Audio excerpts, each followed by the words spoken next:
बयानों से एनडीए के बीच हो रहा है मतभेद। आखिर क्यों जेडीयू के राष्ट्र प्रवक्ता पद से केसी त्यागी की छुट्टी हो गई है? केसी त्यागी के वो 3 बयान क्या है जिससे माना जा रहा है कि केसी त्यागी को जेडीयू के राष्ट्र प्रवक्ता पद से हटा दिया गया है? ये कुछ ऐसे सवाल हैं जो बिहार ही नहीं बल्कि पूरे देश में उठ रहे हैं। चलिए जानते हैं केसी त्यागी के वो 3 बयान जिसको लेकर चर्चा है कि इन्हीं बयानों से एनडीए के अंदर मतभेद चल रहा था, जिस कारण ना चाहते हुए भी ये केसी त्यागी को इस्तीफा देना पड़ा। नमस्ते, मेरा नाम श्रुति झा है और अपना उत्तर प्रदेश न्यूज पर आपका स्वागत है।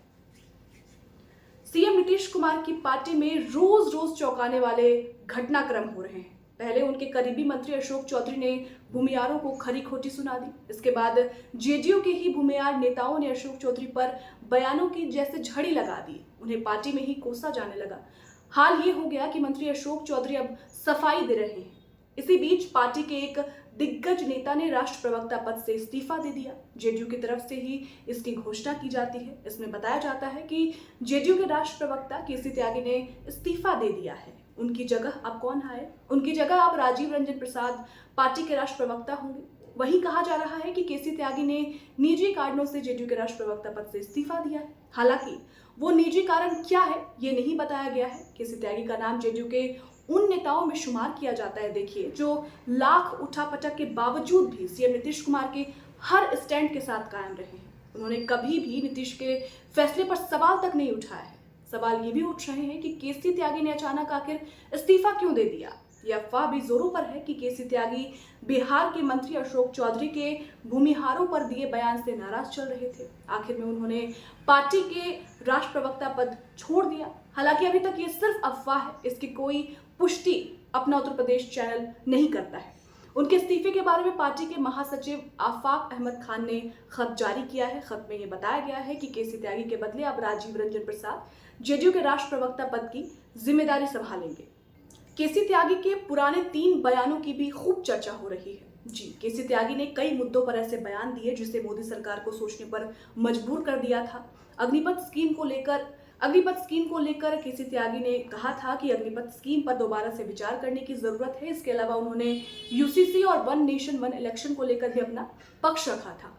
पहला बयान अग्निवीर स्कीम को लेकर था केसी त्यागी का। उन्होंने कहा था कि अग्निवीर स्कीम को लेकर काफी विरोध हुआ। इसका असर लोकसभा के चुनाव में भी देखने को मिला। इस पर एक बार फिर से विचार करने की जरूरत है। उन्होंने आगे कहा था कि जो सुरक्षाकर्मी सेवा में तैनात थे जब अग्निवीर योजना चलाई गई तो बड़े तबके में काफी नाराजगी थी। मेरा मानना है कि उनके परिवार ने भी चुनाव का विरोध किया। इसमें नए तरीके से विचार करने की जरूरत है। जेडीयू नेता केसी त्यागी का दूसरा बयान यूसीसी को लेकर था। जेडीयू नेता ने यूनिफॉर्म सिविल कोड को लेकर कहा था कि हमारा रुख पहले की तरह ही साफ है। सभी स्टेट होल्डर के साथ लेकर चलने की आवश्यकता है। समान नागरिकता संहिता पर बिहार के सीएम नीतीश कुमार ने विधि आयोग के अध्यक्ष को लेटर लिखा था और कहा था कि हम इसके खिलाफ नहीं हैं। इसके लिए काफी विचार विमर्श की जरूरत है। और केसी त्यागी का तीसरा बयान जातिगत जनगणना पर था। जाति आधारित जनगणना पर केसी त्यागी ने कहा था कि देश में किसी भी पार्टी ने जाति आधारित जनगणना नहीं की। बिहार ने रास्ता दिखाया है। प्रधानमंत्री जी ने भी सर्वदलीय प्रतिनिधिमंडल में इसका विरोध नहीं किया। जाति आधारित जनगणना समय की मांग है, हम इसे आगे बढ़ाएंगे। उन्होंने ये भी कहा था कि कोई पूर्व शर्त नहीं है, बिना शर्त समर्थन है, लेकिन बिहार को विशेष दर्जा दिया जाना हमारे दिल में है। अब अशोक चौधरी के बयान पर भी आते हैं, जिसको लेकर चर्चा है कि अशोक चौधरी के बयान से आहत होकर नाराज थे केसी त्यागी, जिस वजह से उन्होंने इस्तीफा दिया है। अशोक चौधरी ने एक बयान दिया था। उन्होंने कहा था कि मैं भूमियार जाति को अच्छे से जानता हूं। जब लोकसभा चुनाव हुआ तो इस जाति के लोग नीतीश कुमार का साथ छोड़कर भाग गए।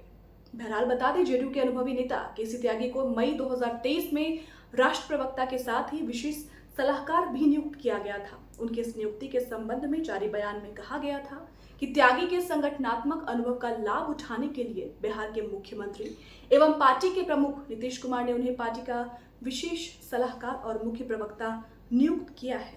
बहरहाल केसी त्यागी के इस्तीफे देने के बाद से जैसे सियासी भूचाल आ गया है। सोशल मीडिया पर लोग अलग अलग अपनी प्रतिक्रियाएं दे रहे हैं। कोई कह रहा है कि नीतीश के बेहद करीबी नेता केसी त्यागी को इस्तीफा देने पर मजबूर किया गया है, तो कोई कह रहा है कि पार्टी के अंदर नीतीश कुमार खुद कोई फैसला नहीं ले पा रहे हैं।